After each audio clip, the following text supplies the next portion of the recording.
That is case number 107905, State of Kansas v. De La Torre.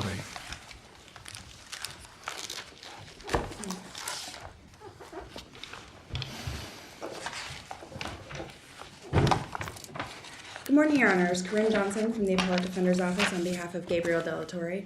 Mr. Chief Justice, I would like to reserve 2 minutes for rebuttal. 2 minutes is granted. Unless this court would like otherwise, I would like to focus on issue 2 of the brief regarding sufficiency of the evidence and submit the remaining issues on the brief alone. Issue 2 in this case was that the state presented no evidence at either of Mr. De La Torre's trials that would have allowed a rational fact finder to conclude that he inflicted cruel and inhuman bodily punishment upon J.H. In this case, the state presented no evidence that J.H.'s injuries were inflicted as a form of punishment, and therefore this court should reverse both of Mr. De La Torre's convictions. Although there is a discussion here of an alternative means issue with abuse of a child, at least part, if not all, of this case can be decided without the alternative means issue, because in the second trial on the felony murder charge alone, the district court omitted the second means and included only the cruel and inhuman bodily punishment option in setting forth the underlying felony of abuse of a child. And so if this court does not find that there is sufficient evidence to support that Mr. De La Torre inflicted cruel and inhuman bodily punishment, that conviction cannot stand because there is no other means which the state alleged he committed the crime. To the extent that there is a discussion of alternative means, at least with the first conviction on abuse of a child, in Carr, this court found that there are 3 distinct ways of committing abuse of a child and that alternative means were constituted there. Carr was decided before this court's decision in Brown, elucidating more upon what alternative means, what constitute alternative means. However, I do believe that the analysis in Carr and the analysis after Brown are very similar regarding abuse of a child, in that there are material different ways of committing this crime based on statutory definitions or the elements of the crime. There are different acts involved, the cruelly beating and inflicting cruel and inhuman corporal punishment. Those are materially different ways of committing the crime of abuse of a child.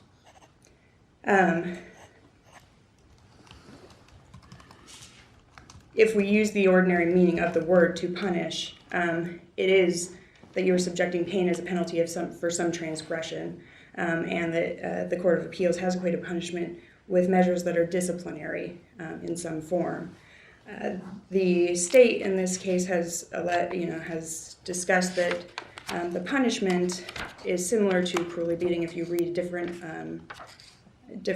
dictionary definitions, that punishment and cruelly beating are so similar, or that they're the same, such that they cannot be an alternative means. If that were the case, then there is a question of whether or not the legislature would include those 2 different things that mean the same thing. At least one of those means would be superfluous at that point. And the ordinary interpretation of the word is consistent with this court's decision in Carr, in that cruelly beating has no corrective or retributive purpose, whereas punishment is a response to some misbehavior. If the court still finds that the term is ambiguous, the term punishment, the rule of lenity does apply here, and it must interpret that phrase strictly in favor of Mr. De La Torre and conclude that the act constitutes a punishment only if it's intended as a punishment as for a transgression. In this case... Actually, haven't we used that? You said listing both would render one superfluous, but we've indicated that one reason that a list is not alternative means is that they're all descriptors and synonyms for the same thing. So why can't we say, well, they're listed that way just to be illustrative and to show synonyms of the act that is prescribed? You understand what I'm saying? I believe so. My understanding of this court's decisions regarding alternative means is that if the elements are just different ways of completing an act and not distinct actus reus, don't have distinct actus reus, then they're not alternative means. And that's where that list comes in. But there are differences there's different ways of committing a crime. Here, child abuse, can be cruelly beating, torturing, shaking, or inflicting cruel and inhuman punishment. But all of those involved inflicting physical harm upon the child, right? And does it matter if you slap someone hard? Does it matter if you call it a cruel beating or a punishment? I believe so, because I mean, as far as the actus reus, I mean, how you describe it doesn't change the act. right. I think that there is a different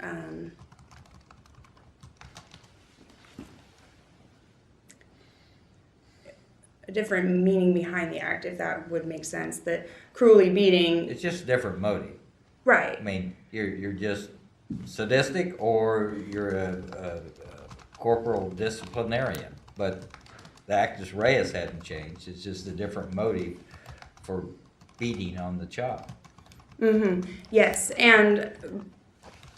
but I think what's important here is the punishment aspect of the cruel and inhuman punishment makes it significantly different as far as the act goes. If Doesn't it just, aren't you really describing something that might alter the intent necessary? It doesn't alter the act necessarily. Are you suggesting that the form of child abuse that involves discipline or that's supposed to be punishment requires a specific intent? I believe those are yes. There is also a different, arguably a different mens rea between the two as well. Have we ever imposed a intent requirement, a specific intent requirement on the child abuse statutes? I believe that the child abuse statute includes a specific intent requirement. It intentionally cruelly beating. So I believe it includes the specific intent element. But that goes to the beating, Right. not to the motivation of, or not to the purpose for the beating. Right. It's just intentionally cruelly beating, torturing, shaking. And then the legislature then says, or inflicting cruel and inhuman bodily punishment or corporal punishment. Haven't we usually said that specific intent arises if it would have been worded something like intentionally beating with the intent to, and then fill in the blank, and that's that with intent to that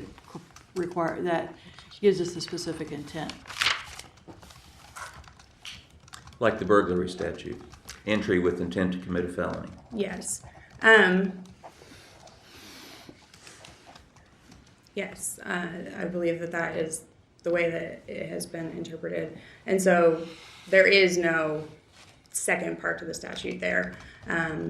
That it's more in the intentional act, not looking at the purpose for it, with the cruelly beating. The argument would be with the cruel and inhuman bodily punishment that there was consideration there by the legislature to discuss parental punishment of children. And so the intent or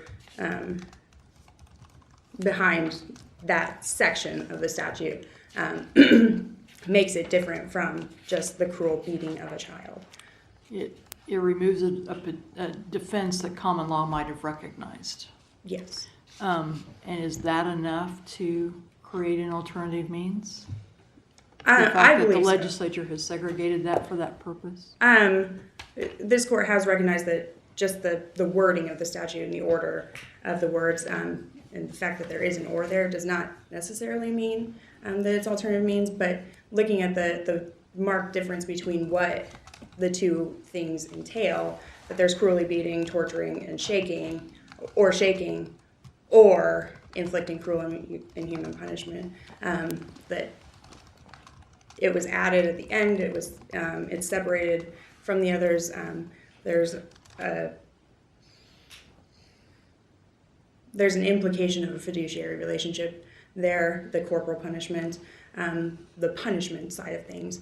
And so I believe that does provide enough to make them alternative means. In this case, that the alternative means would only apply to the first conviction, and of note, in the first case, the jury only convicted on the child abuse charge and not the felony murder charge. They hung on that, but the judge, without any evidence in the record of why he did this, separated out the two means and put a separate checkbox next to each of those and told the jury that they had to find unanimously one of those means. And so they did find unanimously the second means for one reason or another. And so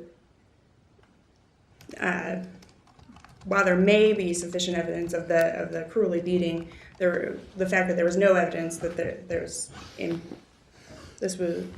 injuries were imposed as part of punishment, the jury decided unanimously that was the means used in this case to convict him for child abuse. And then in the second case, in instructing on felony murder, the court removed the cruelly beating from the instruction altogether and relied upon only the inflicted cruel and inhuman bodily punishment. And so our argument is that since there was no evidence of the punishment aspect of that, that the injuries were inflicted as a part of a penalty or in response to some transgression or misbehavior on the part of the child, that there's no evidence to support either of those convictions. And this case differs largely from other cases where Kansas courts, usually the Court of Appeals, have found sufficient evidence to support on the theory of cruel and inhuman bodily punishment. Spanking a victim because he peed in the family's bed, shocking a daughter as punishment, locking victims in the room so they don't get up in the middle of the night and get candy. Defendants who admit the actions that they take are disciplinary in nature. Those cases where it's been found to be sufficient evidence to support that means are markedly different than what happened here. And while it's reasonable to conclude Mr. Delatorre may have inflicted the injuries because the child was in his care at the time of suffering her fatal injury, no rational fact finder could conclude beyond a reasonable doubt that he inflicted cruel and inhuman bodily punishment on this child. And there's no evidence to support, there's not sufficient evidence to support the conviction in this case. One of the things that we look at on alternative means is the statutory structure, how it's laid out. Yes. And in 2013, they changed that. Are you aware that they've got subsection A of 215602, abuse of a child is knowingly, and then it says 1, 2, and 3, it's torturing or cruelly beating. 2 is shaking any child, and 3 is inflicting cruel or inhuman corporal punishment. And that would fit more in line with what we look at to find there are alternative means. But the fact that they changed it, what does that mean? Sometimes we say when they amend the statute, it means that they're changing the statute. I think it could mean either that they are changing, I mean, your idea that they're changing it to now mean that it should be alternative means, or just clarifying. I think that often, you know, the legislature responds to the courts, and the courts respond to the legislature. With the recent decisions coming out on alternative means, the legislature responding and saying with child abuse, alternative means. But arguably, even if it continued being in the list, that doesn't necessarily mean that they aren't alternative means beforehand. That this court, since Brown, has found that things in a list may still be alternative means, the legislature might just be elucidating that we really do want these to be alternative means. I want to move you over to your issue 1, the unanimity. On the multiple acts aspect of this case, how can we draw a conclusion that the bruises on the child, the old bruises on the child, show multiple acts, show independent criminal acts that are separate and distinct by the defendant, for which the defendant could have been charged? I mean, all we really know is we have old bruises on the child. Right. So how are those multiple acts that would prompt a unanimity instruction?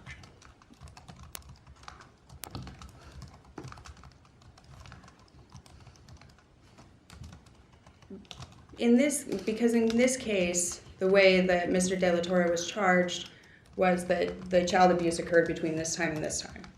And then they presented all this evidence of bruises this many days old, bruises this many days old, bruises this many days old, instead of just focusing on perhaps the date of the death of the child. And so there were multiple instances throughout the trial at which the state essentially alleged that there's all these bruises, and so it's this child abuse. I mean, they're alleging these acts during the trial to Mr. De La Torre. But where's the evidence that the defendant was involved with those bruises? Arguably, it's all circumstantial evidence. Even I don't even see any circumstantial evidence. I see bruises on a child. right. Old bruises on a child. Doesn't even say who does it. Normally in a multiple acts case, we've got a descriptor of a separate crime. Mm-hmm. And then you've got more than one and only two, a couple, one charge or two. Right. But here we just have old bruises, and so I'm having trouble figuring out how this is a multiple acts case.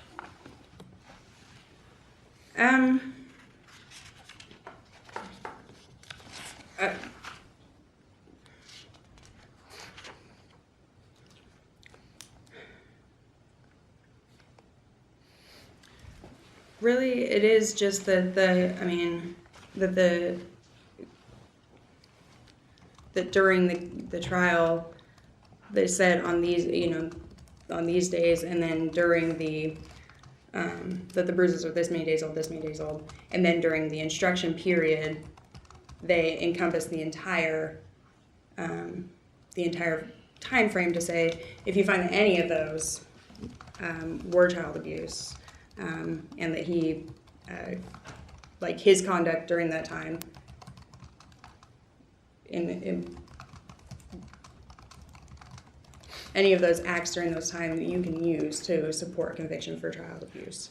If you took away the acts of September 6th and just have those old bruises on the baby, mm-hmm. could you separately charge the defendant with child abuse?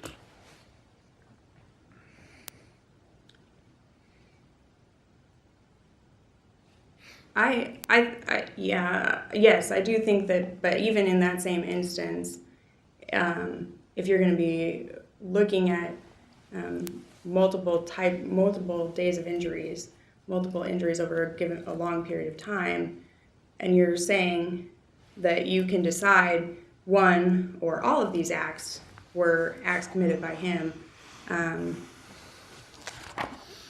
then there's still a multiple acts problem.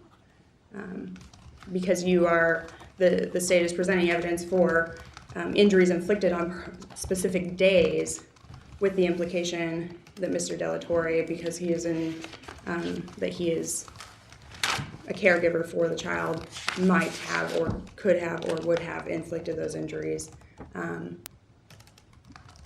That when you're talking about specific bruises and injuries that happen on specific days, and then instructing that all of the injuries within this time span, you can choose this one to convict him, or you can choose these injuries to convict him, or you can choose these injuries to convict him. There needs to be something there for the jury, because they may not believe that on August 5th those injuries were inflicted by Mr. Delatorre, but maybe 1-2 weeks later that's what 5 of the jurors think. And so if the state is presenting evidence for particular injuries and dating injuries on the child, but then instructing for the entire time period to say that any of those injuries can be used to convict him, I think there is a multiple acts problem still. The state claims that the defendant put on a unified defense. Do you agree with that? To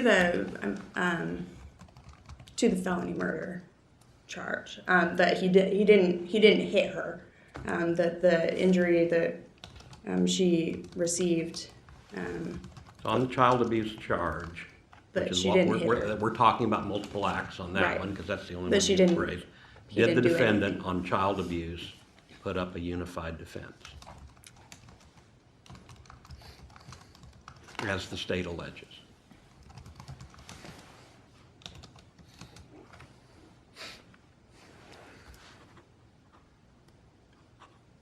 Child abuse encompassed the day of the death plus Yes. everything that went before. Yeah, he alleged that he did not intentionally injure the child.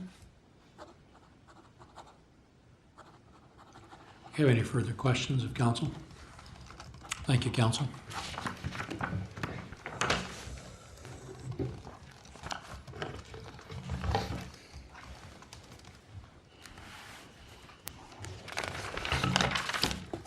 May it please the court, Scott James appearing on, Assistant Ford County Attorney appearing on behalf of the state of Kansas. I guess I'll start off with something I intended to bring up, but Justice Johnson brought up with I did catch the recodification, which I think did in fact separate the elements of child abuse with the 1, 2, 3 with a list, which would be more in keeping with the Brown decision.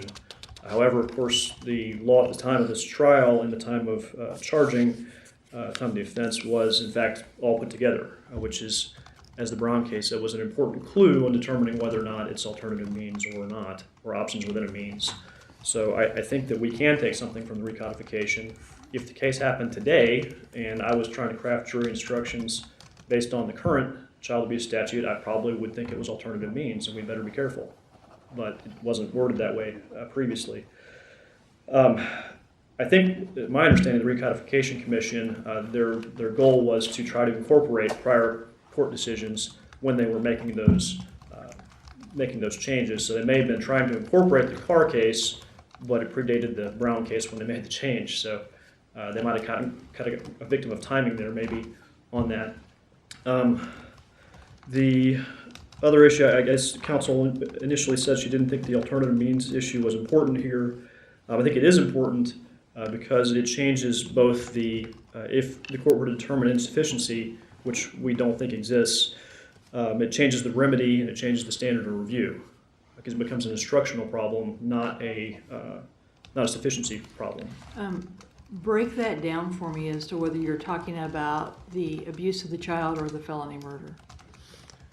And the reason I ask that is because isn't it irrelevant what the statute does based upon the way the court instructed and formulated the verdict form of the second trial? I don't think it's irrelevant because it becomes an instructional error as opposed to a sufficiency claim. How is that when the verdict form separated the two and the jury only checked one box?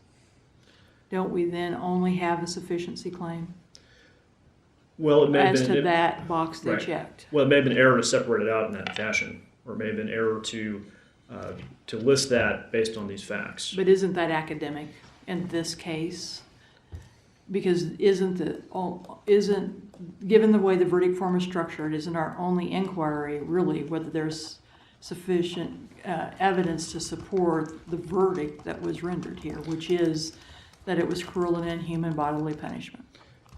Well, I hope that it is, because I hope that the court finds that the evidence was sufficient, and if that's true, then we can all move along.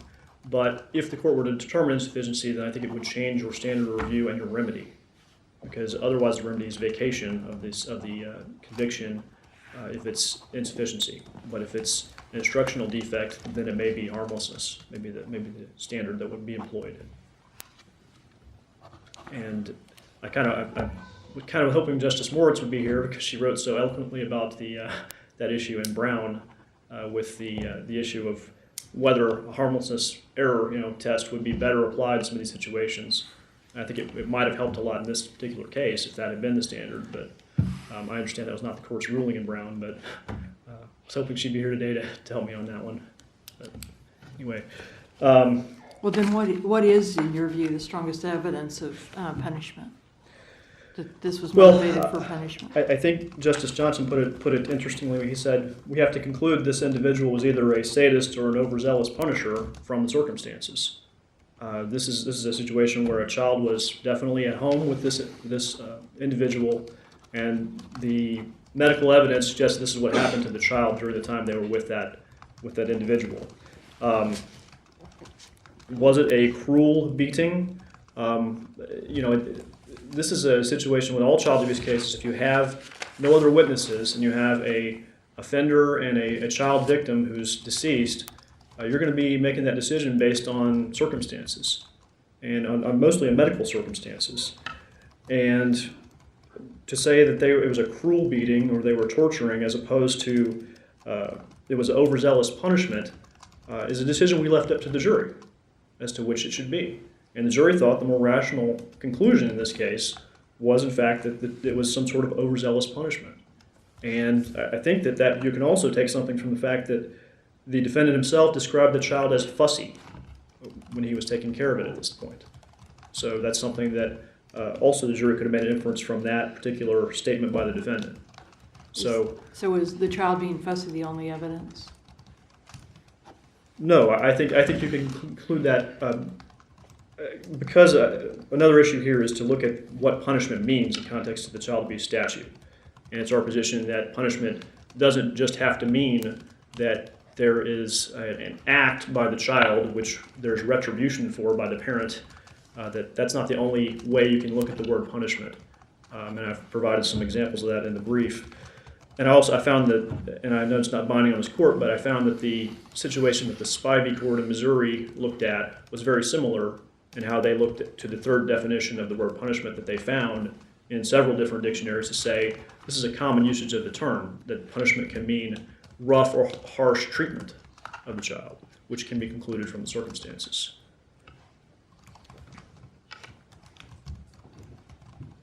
And I guess I'll add to that one other point. I think that the defendant's reading of the punishment part of the child abuse statute is trying to add an element to the offense. It's trying to add an element that we have to make a showing that the child did something that merited retaliation or that occurred to precipitate the retaliation. And I don't think that that's in the statute. And I think you're adding an element there that doesn't exist. Well, you're sort of changing the wording if you say intentionally injure the child. I mean, it says, the new statute says torturing or cruelly beating, shaking, or inflicting cruel and inhuman corporal punishment. It doesn't say just beating the child. It has to be a particular type of infliction. And if you don't have to prove which one of it, then why do we even have it? I mean, why don't we just say causing injury? Well, just because we have adopted in the Brown decision the options within a means framework doesn't mean that we've abandoned having to describe that particular option within the means. Just like if we have a, one of the circumstances is that's been analyzed under the Brown decision was the State versus Arends case, where you had DUI. And you ask, is it operate or attempt to operate? Well, if your theory is that the vehicle moved, you're going to have to prove something additionally than just it was an attempt. You have to prove that the vehicle moved. You're adding something that you have to prove, but it's still the options within a means. And as you pointed out earlier, it's not a different actus reus. The actus reus is still harming the child. And so under the Brown test, which I believe said it's distinct if it requires a distinct material element of mens rea, actus reus, or causation. And I don't think that those three alternatives, at least prior to them being separated out by the legislature, I don't think they require a different mens rea or different actus reus or different causation. They're just different ways of committing child abuse. Can I move you over to the unanimity issue that I talked to counsel about? Yes, sir. Why did you concede that this was a multiple acts case on the child abuse? Well, when I was listening to you a little bit earlier, Your Honor, I kind of wish I had formulated it that way. That's a good argument that, in fact, it would have been difficult for us to charge the older bruises without having additional evidence. But you did that. I can't figure out why you charged it the way you did. You picked a 3-week period of time to indicate when these injuries were inflicted on the child. Well, and I apologize, I wasn't trial counsel and I didn't charge the case. You being the state. Yes, sir. You just get to bear the burden of Yes, sir. the state of Kansas. Well, I think that probably my guess is that the prosecutors were concerned about a medical proximate causation issue, and they didn't want there to be an argument at some point that, well, yes, the child was injured on the fatal day, but it was accelerated by other injuries that had happened earlier, which weakened her to the point that these injuries became fatal. You didn't include that, and that was part of the causation of her death. I think that maybe they were trying to anticipate some type of causation argument like that, is Do my you think guess. we're stuck with your concession that this is a multiple acts case, or is this a question of law that we can take a look at on our own? I think that I don't think it's a legal issue that I think any multiple acts issue, the court has to make that determination whether or not it is in fact multiple acts, and they get to do that based on the facts that are in the record and the arguments that were made at the time of instructions. But If it is multiple acts, then that fairly well establishes your prosecutorial misconduct, doesn't it, when you talk about all these 30 bruises that led to her death? Because you can only have one causation kind of circumstance. it may, as I put in the brief, I thought that was an imprecise way to put that. It may have just been something he said in the heat of trying to discuss this, but as I do point out, I don't think there's any real good argument that this wasn't a unified defense. He said, I didn't do any of this, this wasn't me, it didn't happen. That's not true, though, because he said, no, I dropped he tripped. His explanation for the Right. serious injuries on the day of death Right. was an accident. Yes, sir. That seems to be different than the other bruises on the other 3 weeks that were charged, But he the other didn't, 20 days that were charged, Justice Balza, because he said, I didn't do that, but I did have the accident with the baby. So why doesn't the fact that there's an explanation for the injuries take you out of a unified defense? I still think it's a general denial. It's a denial that I didn't do any of this, and the one thing that I talked about is an accident. It's not that there's a different, it wasn't a reckless act. He doesn't have any criminal liability under his explanation. It's an accident. Anything else didn't happen. So I don't think it's likely the jury would have believed it was a credibility contest between the defendant and the medical circumstances. I don't think that they would have been inclined to say, well, yes, some of this other stuff may have happened, and it would be very hard to conclude that the earlier bruises led to her death, since no real evidence was put on to that effect. But That's the way it's does argued. the hung jury at the first trial in the felony murder counter your argument? I mean, can we, is a logical explanation of that verdict that they found there had been abuse in the prior instances, but were conflicted and not unanimous about whether or not there was an accident or abuse that led to the death? Well, I happen to know the reason for the hung jury, but it's not in the record, so No, you know, but- I'm not able to I mean, say, but- but that's not the. Doesn't there's that no- raise a question, that leave a question for us to be able to not be firmly convinced that it didn't affect the verdict? I'm sorry, can you say that one more time? Well, just the fact that there was a hung jury and not knowing what caused it, and that being, and the explanation I've given being one possibility, does that leave us where we cannot be firmly convinced that there wasn't sufficient evidence or that the defense made a difference in how the jury analyzed the question? Well, it shouldn't affect the second trial because they were given a separate instruction and they were unanimous on that, and that included a definition of child abuse that matched with the first. I think in the verdict multiple jury. acts, we're just talking about the first trial, aren't we? Right. Okay. So, well, yeah, so I just wanted to make the point that it wouldn't affect the second verdict because they were unanimous and didn't have that issue. I don't think so, Your Honor, just because, like I said, we don't know the reason. And I've seen other cases where the court may try to predict or anticipate, you know, when we kind of shake up our magic 8 ball and say, what was the reason? I don't know. It's hard to say, but I don't know that we can conclude that that was the reason. Is there a question down here earlier? Yes, I didn't do it basically is a challenge to the actus reus. And I did it, but it was an accident. It was a challenge to the mens rea. And so I'm wanting to know why those are unified defenses. I mean, if you're saying I didn't do anything versus I did something, but I didn't mean to, I don't know how you can call that a unified defense. Well, I think that you're saying that in one instance, you know, you didn't. It's a general denial that you didn't do anything wrong. You know, nothing you did was culpable conduct. You didn't do anything that was really. If anything had happened earlier, if the defendant had been questioned about earlier bruises, he might have said those were accidents, but he didn't. I say don't it. think our general denial has been applied in that manner to mean I generally deny criminal culpability. I think it's meant I generally deny I had anything to do with the incident or with the any of the acts versus something happened but I didn't have a criminal intent. I mean, I see that as two pretty significantly different theories of defense.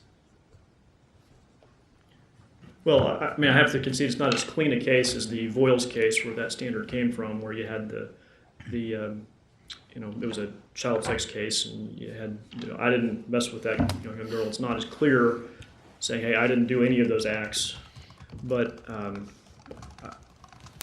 I don't feel there was a different explanation, I guess, given, but maybe I don't want to beat on that dead horse at this point. Do we have any further questions of counsel? Would you like 30 seconds to wrap up, or do you feel you've made your points? I think I made all the points I wanted to, Your Honor. Thank you. Thank you. You've reserved 2 minutes for rebuttal. Unless this court has further questions, I'll wait for rebuttal. Any questions? I see none. Thank you. Thank you both for your arguments this morning. Court will take this matter under advisement.